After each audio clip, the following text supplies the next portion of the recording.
Reggie swung on, and there it goes.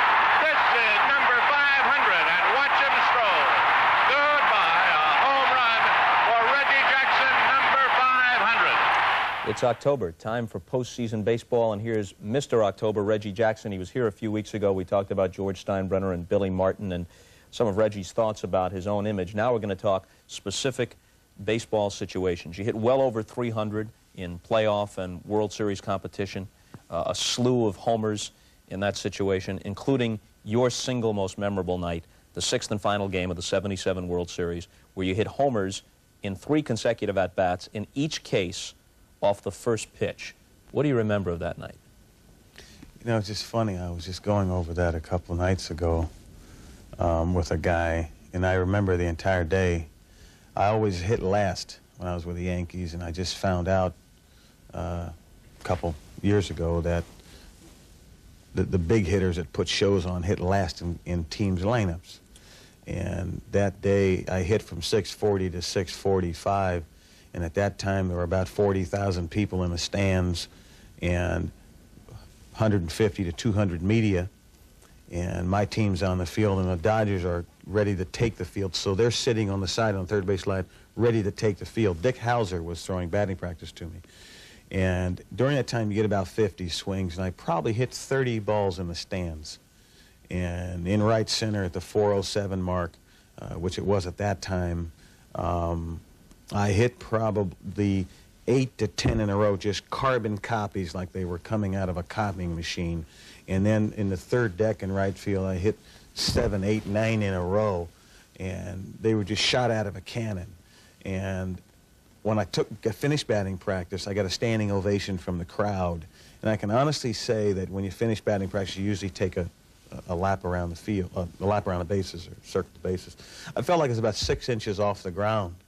I had a great day that day, had lunch, spent time at the house with a lady friend, had fun all day long, and left for the ballpark. I remember leaving for the ballpark at 20 of 3.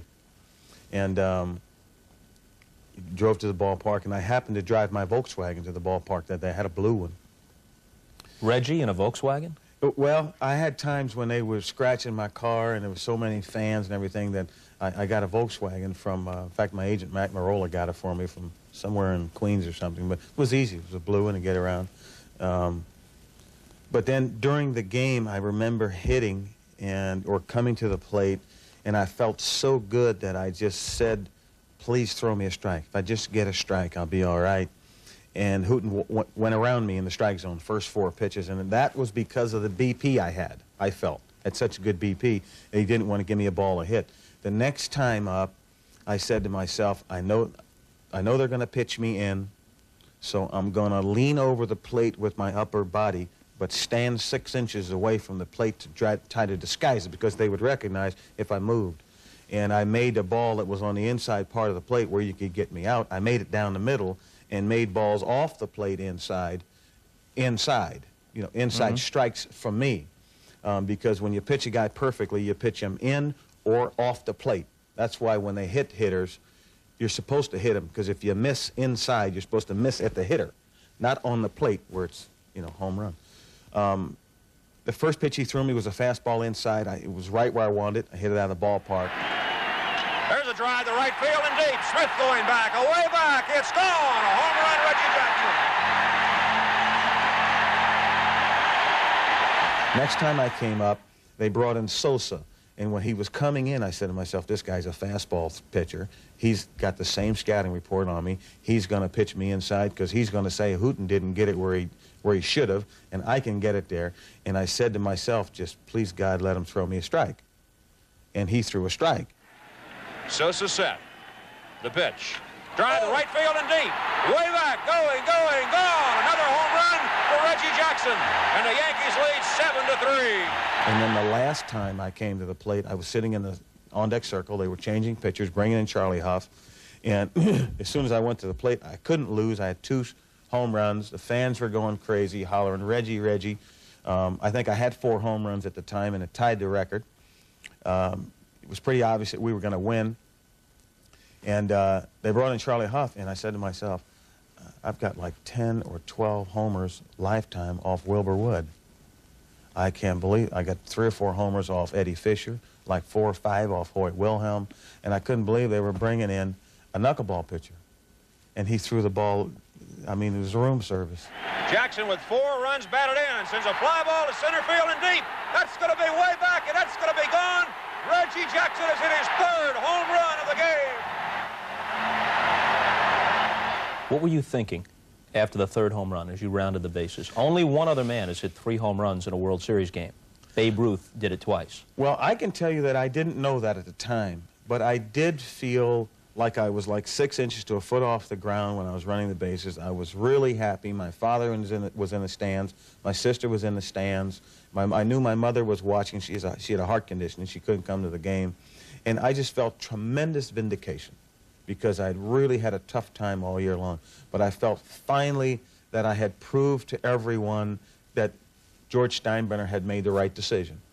What did Billy say? Now, earlier that season, in 1977, you had nearly come to blows with him in the dugout at Fenway Park when he yanked you from a game he felt you hadn't hustled on a pop-up. Elston Howard stepped between the two of you. Now, just a few months later, here's Billy on the top step embracing you like you're his younger brother. What did he say?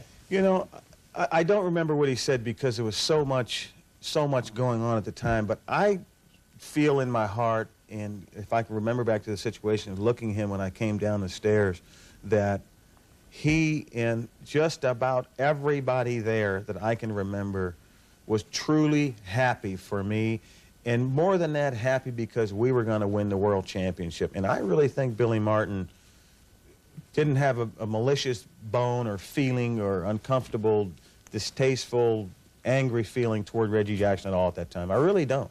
You know, outwardly, I think Billy and maybe you at that stage in your life thought of each other as opposites. I think consciously Billy said, I'm a scrapper who didn't have much talent, and I had to claw for everything I could get, and I'm an infielder who wasn't powerful, and he's an outfielder who is powerful, and I came from a different era in baseball, and now he's in the big money era. And yet, while all that's true, essentially, you had more in common, in my view, than differences, because each of you, for different reasons, was always looking for vindication, always looking to get what was worthwhile in your own minds and what was the passion and what you thought was the essence of your baseball soul out there and get it over whatever insecurities bothered you. I thought you were brothers under the skin. I would agree with you. I believe that Billy Martin and Reggie Jackson had more in common than they had than they were opposites. And I'll just leave it at that. I think now, I thought then that it was very sad that we didn't get along and have a friendship, because I think we would have owned the city together. 1971 All-Star Game. That was another. The homer off the light tower on top of the upper deck at Tiger Stadium. You were just a young player then. I can remember ordering a bat. I changed bats at that time and went to a model produced by Adirondack, and Joe Torre's brother, Frank Torre, had made a special bat for me with a handle and a certain weight and a certain length. It was 35.5 inches long and 36.5 ounces. And he had brought about 7 different bats, and they were within a 64th of an inch in handle and difference. And he said, pick out the one that you sent me, because he didn't believe it, that I could do that. And I picked out the one, and he said, you're right, that's the one that's a 64th of an inch in difference. I said, I like this one. I like you to make them all like this. And I remember Earl Weaver calling me to pinch hit, and it was early in the ball game. I was an alternate on the All-Star team. Tony Oliva hurt his knee, and I was selected as the alternate. And when I got dressed to go to the All-Star game, Sal Bando said to me, he said, Reggie, he said, Buck, which was my, my nickname. He said, Buck, don't punch out, will you? Just don't embarrass the team and strike out, because I obviously have a, reputation of striking out. So he called me like in the 2nd or 3rd inning to hit for Vida, and I said to myself, Jesus, he must be wanting to get me out of the way. He's hitting me so early. He hit the stars late. So I hit early in the ball game for Vida, because Vida was getting hit hard, and Doc Ellis had to count a ball and 2 strikes on me. And so I got back out of the batter's box, and I choked up, first time in my life, like about 1/4 of an inch to 1/2 inch, because I'd said to myself, when I got out of the batter's box, I know Sal thinks I'm going to strike out. And to keep from striking out, it choked up a little bit, and Doc Ellis hung a slider. I mean, just a nothing, which is kind of a lazy fastball, which is a bad slider. And hit the ball right on the button, and bingo. Long drive, deep right field. It's 3-2. Nobody even turns to look. Home run.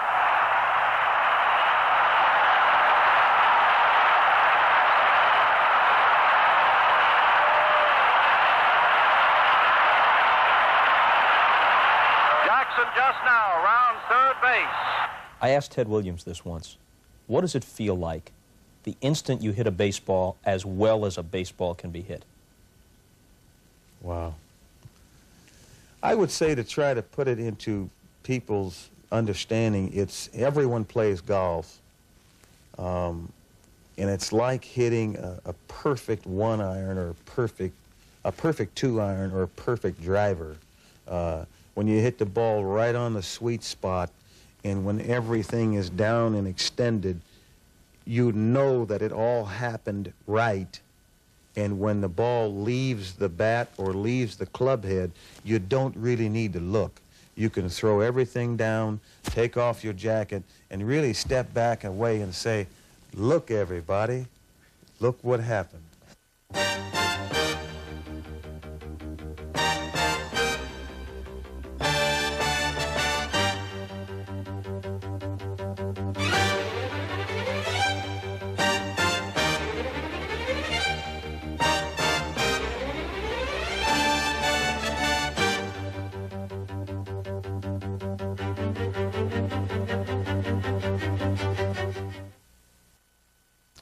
Back now with Reggie Jackson. We left off talking about the '71 All-Star Game, one of the most amazing All-Star Games in history because it straddled the eras. Yes, you were in that game, and Vida Blue and Sal Bando, who played with the great Oakland teams. But in that game, Willie Mays, Roberto Clemente, Hank Aaron, Frank Robinson, Johnny Bench, Brooks Robinson, Lou Brock. It's like half the Hall of Fame was in that game. Yeah. And it was your greatest moment outside of World Series play. Right. Killebrew was there. Gibson was there. Rod Carew was in the game. Rod Carew was there. Anybody that was anybody. Joe Torre hit 363 that year and won the Most Valuable Player award was there. And it's something I'll never forget. I remember the balls that Aaron and Clemente hit to the right in the right field bleachers in the same way with Johnny Bench. And I remember talking to Johnny Bench, you know, like kind of like, here we are again. He and I were kind of American League, National League rising stars, so to speak. And it was neat. I always remember being around those games. I remember the balls that Willie Stargell hit. He's a Hall of Famer. He was there. And he hit balls in the second deck in Detroit like he was standing at second base. When they hit, it was like they were starting to go up, or they should have went another 4 blocks. I mean, it was amazing. He looked like a guy that was about 8 feet tall playing in the lobby of a hotel. You know, it was amazing. Here's the reason why I brought this up. From our past conversations, I know that you have a better sense of baseball history than many modern players do. And when you were moving up the home run list and passing Ernie Banks or Ted Williams or Mickey Mantle, you always expressed an appreciation of their careers and a respect for being in that kind of company. So I wonder how it made you feel when some of the older players who didn't approach the game the way some modern guys do used Reggie Jackson as an example of something they'd never do. I'd never drop the bat and look at my home run. That would show the pitcher up. I'd run around with my head down, and that'd be the end of it. Well, there were guys that would tell me those things. I remember Harmon Killebrew, who was a sedate, very quiet guy that, you know, had an image of being, you know, a classic guy, hit a home run and ran around the bases. And toward the end of his career, we started having conversation, and he told me that he enjoyed watching me because he would never do the things I did, but he enjoyed coming to play against Oakland because Reggie would do something exciting or something crazy, I guess. Some players, and I've heard some of the older players say, in talking to them, I can tell that some of the older players were jealous of Willie Mays because Willie would go 0 for 4, steal a base, make a basket catch, make a throw, score a run, and not get a hit.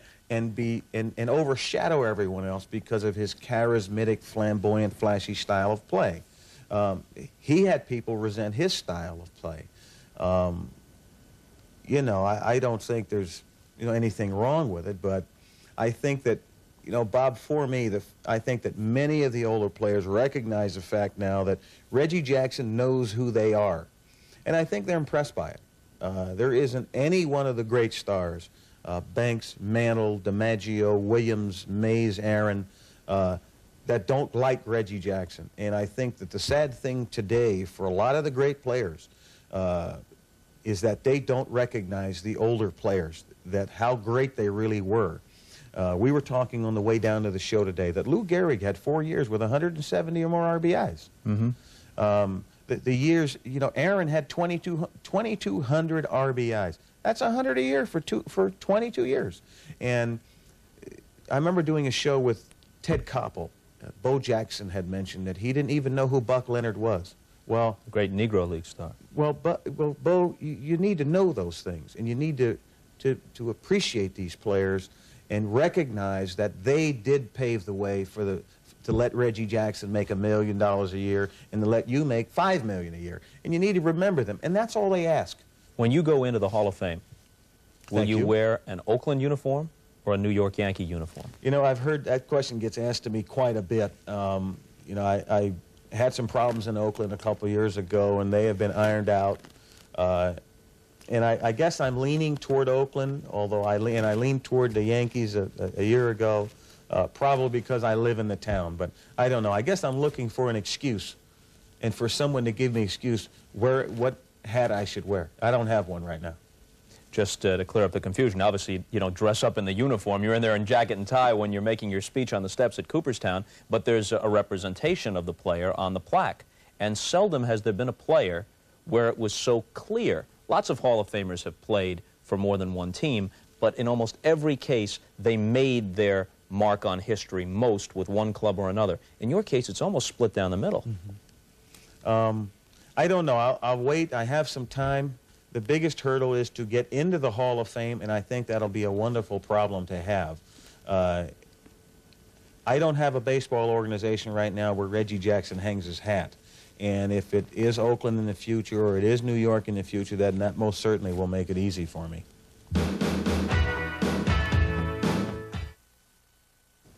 Since this is October and we're talking with Mr. October, one more moment. 1978, the classic confrontation with Bob Welch. He got you on strikes in that second game at Dodger Stadium, although it should be said that later in the series you hit a home run off him and the Yankees came back to win the whole thing. But what I'm interested in here is not so much the outcome, but the pitch-by-pitch process that led up to it. What do you see and hear at that point? Do you hear the crowd? Are you aware of people around you? What's going through the hitter's mind in a situation like that? What was going through my mind was, and would go through my mind in all situations like that are game-deciding situations, I call it, when the game is in balance. No matter what you do, no matter where you stand, no matter what you think, you must get the barrel in the pay zone, which is getting the barrel of the bat is about 12 to 18 inches. You got to get that barrel up in this area, a little bit in front of the plate to be able to collect your dues or to be able to, in the pay zone, to make something happen, Bob. And I give him credit because he kept the ball in an area where I couldn't really get to it. He had the ball in here on me where I needed to hit the ball out here to make me hurry some, and I needed the ball out here where I could have got it back. The pitch, swung on, and missed. Jackson goes down swinging, and the ball game is over. The Dodgers charge out on the field, hugging rookie Bob Welch. Could you see his eyes? Did you say to yourself as you stood in there, now wait a minute, sure there's a pure pitcher-hitter game, but there's also a person-to-person game. This is a 20-year-old kid. We didn't know that Bob Welch would develop into a 20-game winner. It's a 20-year-old kid. I'm already the guy they call Mr. October. I hit 5 home runs in last year's World Series against this same team. I'm made for this moment. This kid might very well be wetting his pants. That's all true. I looked at him as a guy, a hired gun that came in to gun me down, the gunslinger, the black hat guy. I was a black hat guy, and he was a white hat, you know, young kid.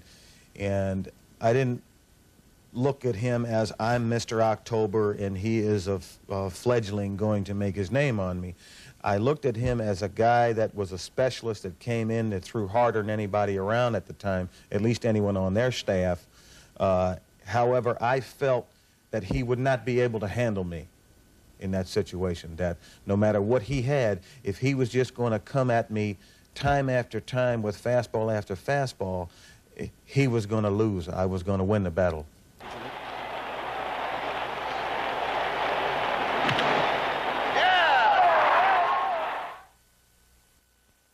Bob, I have a little something for you. Since I work for Upper Deck, I want you to know that you have been selected. I told them I'm supposed to pick all the future stars and all the future Hall of Famers, and so I want to let you know that I told them that they should take you, and this was the picture I said to use. This is your action shot. Right, exactly. This is the pathetic story of my life, ladies and gentlemen. These would be Reggie's action shots right here. Angels, A's, and Yankees. And for me, donning a golf sweater is about the epitome of physical action. This is an action shot of me. You could have a mic, and you could be like that, and yeah, that'd be an action shot. This was great. Thanks very much. You're quite welcome. Okay. Thank you. Mr. October, Reggie Jackson. We'll have him back again sometime. Hope you enjoyed this one, and we'll see you later. Bob's guest tomorrow will be comedian Jerry Seinfeld.